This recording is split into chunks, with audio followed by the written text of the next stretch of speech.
Hero. Katana, warrior princess.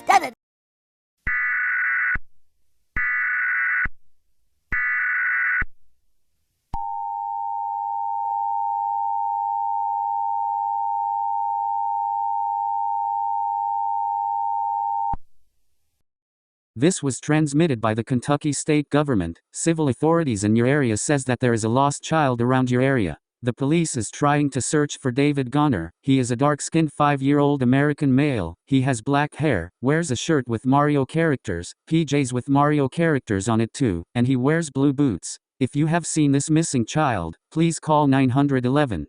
Thanks.